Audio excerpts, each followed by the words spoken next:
Corona संकट के चलते राज्यों को मुआवजा देना केंद्र सरकार के लिए बड़ी चुनौती बन गई है और इसी वजह से जो अगली जीएसटी काउंसिल की बैठक होने वाली है, इन्हीं मुद्दों पर चर्चा होगी। लेकिन जो हमें जानकारी मिल रही है कि वित्त मंत्रालय कुछ प्रस्तावों पर विचार कर रहा है और इस प्रस्ताव को जीएसटी काउंसिल में रखा जाएगा, जिसके मुताबिक जो पहला प्रस्ताव है उसमें जो कंपनसेशन यानी मुआवजा देने का जो वृद्धि दर है यानी कि इन्फ्लेशन रेट है, उसमें कटौती करने का प्रस्ताव है। यानी कि जो अभी 14% का सालाना वृद्धि दर होता है उसमें कुछ कटौती कर दी जाए। भले ही इसके एवज में राज्यों को जो अभी सिर्फ 5 साल तक 100% मुआवजा देने की बात कानूनन कही गई है, उसको उस समय सीमा को और बढ़ा दिया जाए। इससे केंद्र को थोड़ी राहत मिल सकती है, क्योंकि इस वक्त राज्य को मौजूदा वृद्धि दर के हिसाब से 12,500 करोड़ रुपए प्रति महीने की जरूरत है, जो जुटाना अपने आप में काफी मुश्किल है, क्योंकि कंपनसेशन से स्कीटी में फरवरी तक का मुआवजा देने के बाद सिर्फ 8,000 करोड़ रुपए ही रह गए हैं। और ऐसे में सरकार के सामने बड़ी चुनौती है कि राज्यों का मुआवजा, जो कि एक कॉन्स्टिट्यूशनल ऑब्लिगेशन भी है, उसको कैसे दिया जाए। इसके अलावा जो दूसरा प्रपोजल डिस्कस किया जा रहा है वो कई राज्यों की तरफ से आया है। उसमें कहा जा रहा है कि केंद्र सरकार जीएसटी काउंसिल में ये मंजूरी ले कि वो बाजार से उधारी ले सके, यानी कि मार्केट बोरोइंग की जा सके। मार्केट बोरोइंग केंद्र सरकार करे और उसकी पूरी गारंटी भी केंद्र सरकार ले, और केंद्र सरकार इस बोरोइंग के जरिए ही राज्यों को जीएसटी मुआवजा दे। तीसरा प्रपोजल यह है कि नए सिरे से एक सेस लगाने पर चर्चा चल रही है, जिसमें तंबाकू और पान मसाला जैसे आइटम पर सेस बढ़ाया जा सकता है।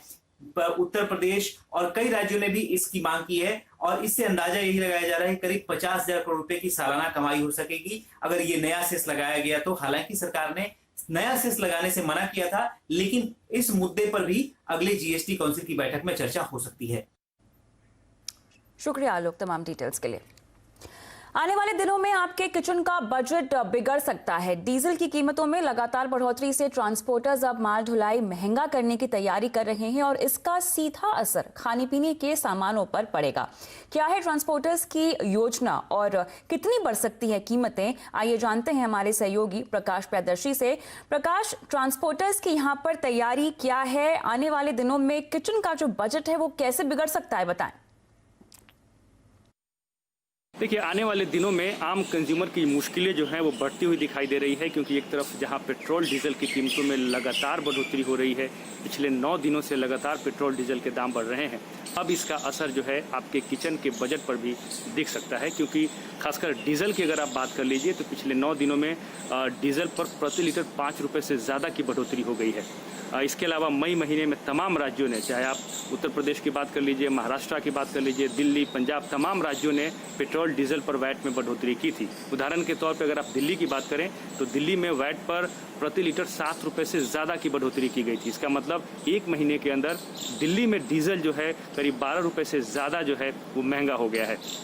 अब ट्रांसपोर्टर्स जो हैं इसका भार कंज्यूमर पर डालने की तैयारी कर रहे हैं। मतलब ये कि जो ट्रांसपोर्टेशन कॉस्ट है उसमें बढ़ोतरी होने जा रही है, ये करीब 12 से 15% तक महंगी हो सकती है। इसका मतलब ये है कि माल ढुलाई महंगी हो जाएगी और उसका सीधा असर जो है वो खाने पीने की जो चीज़ें हैं उसके दामों पर पड़ने जा रहा है। ट्रांसपोर्टर्स पिछले महीने ही वैट में बढ़ोतरी की वजह से इसका भार कंज्यूमर पर डालना चाहते थे, लेकिन डिमांड नहीं थी। लेकिन अब डिमांड में तेज़ी आई है, ये 60% को क्रॉस कर गया है और उसके बाद ये तैयारी की जा रही है। जो राज्यों के अंदर माल ढुलाई है उसके चार्जेस अलग होंगे, एक राज्य से दूसरे राज्य में जो माल ढुलाई किए जा रहे हैं उसके जो ट्रांसपोर्टेशन कॉस्ट है उसके चार्जेस अलग होंगे। इस हिसाब से जो है ये सारी रणनीति तैयार की जा रही है। बिल्कुल, तो यहाँ पर डीजल कीमतें बढ़ेंगी, लिहाजा आपके किचन का बजट बढ़ेगा, महंगाई बढ़ेगी। लेकिन दूसरी ओर देश के 80% से ज्यादा स्टार्टअप और स्मॉल मीडियम सेगमेंट की कंपनियां भारी आर्थिक संकट में हैं। इनमें से कईयों के पास अगले 3 महीने तक के कारोबार करने की पूंजी भी नहीं बची है। वहीं सरकार के आत्मनिर्भर भारत पैकेज से सिर्फ 14% स्टार्टअप और छोटी कंपनियों को फायदा होता हुआ दिख रहा है। ये चौंकाने वाली बात हाल ही में किए गए सर्वे में निकलकर सामने आई है। इस सर्वे में और भी कई जानकारियां दी गई हैं। डिटेल्स लेते हैं, प्रकाश प्रियदर्शी जुड़े हुए हैं हमारे साथ। प्रकाश, ये बताएं, लोकल सर्कल में जो सर्वे किया है, क्या हाइलाइट्स निकल कर आई हैं इसकी? देखिए, अप्रैल महीने से लेकर अभी तक जो स्टार्टअप्स हैं या जो छोटी कंपनियां हैं उनके ऊपर लॉकडाउन और कोरोना संकट का क्या असर हुआ है उसको लेकर लोकल सर्किल ने एक सर्वे किया। उस सर्वे में कई ऐसी बातें निकलकर सामने आई है जो कि परेशान करने वाली है। सबसे अहम ये है कि 80% से ज़्यादा ऐसी छोटी कंपनियां हैं, स्मॉल मीडियम सेगमेंट की है, जो स्टार्टअप्स हैं, वो भारी आर्थिक संकट से जो है वो गुजर रहे हैं। इस सर्वे के मुताबिक करीब 16% ही स्टार्टअप्स या SMEs हैं जिनके पास करीब 1 से 6 महीने तक का कैश बचा हुआ है अपने कारोबार को आगे बढ़ाने के लिए।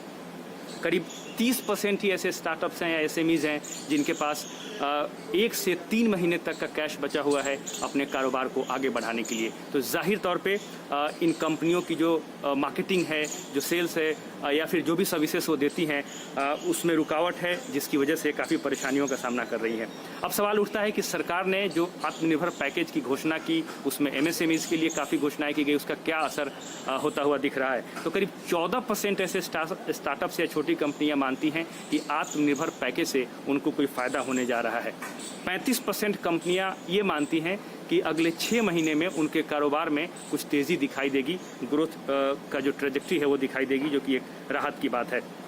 करीब 42% ऐसे स्टार्टअप्स या छोटे सेगमेंट की कंपनियां हैं वो बंदी के कगार पर पहुंच गई हैं, वो बंद होने वाली हैं, जो कि काफ़ी परेशान करने वाली बात है। पिछले 2 महीने में अगर आप इन आंकड़ों पर गौर करें तो अप्रैल महीने से लेकर जून महीने में अभी तक आर्थिक संकट में जो कंपनियां थीं वो करीब 27% के आसपास थी, लेकिन इन 2 महीने में ये बढ़कर 42% के आंकड़ों पर पहुंच गई हैं। इसका मतलब है कि कंपनियों पर, छोटी कंपनियों पर खासकर आर्थिक दबाव जो है वो बढ़ा है। करीब 4% ऐसे स्टार्टअप्स या छोटी कंपनियां हैं जो कि पूरी तरीके से बंद हो गई हैं। जाहिर है कोरोना संकट और लॉकडाउन का इम्पैक्ट जो है छोटे सेगमेंट की जो कंपनियां हैं, स्टार्टअप्स हैं, उन पर ज़्यादा दिखाई दे रहा है। बिल्कुल, शुक्रिया प्रकाश तमाम डिटेल्स के लिए। इसी के साथ वक्त है छोटे से ब्रेक का। ब्रेक के उस पार बाजार का आज का पूरा हाल, बने रहे।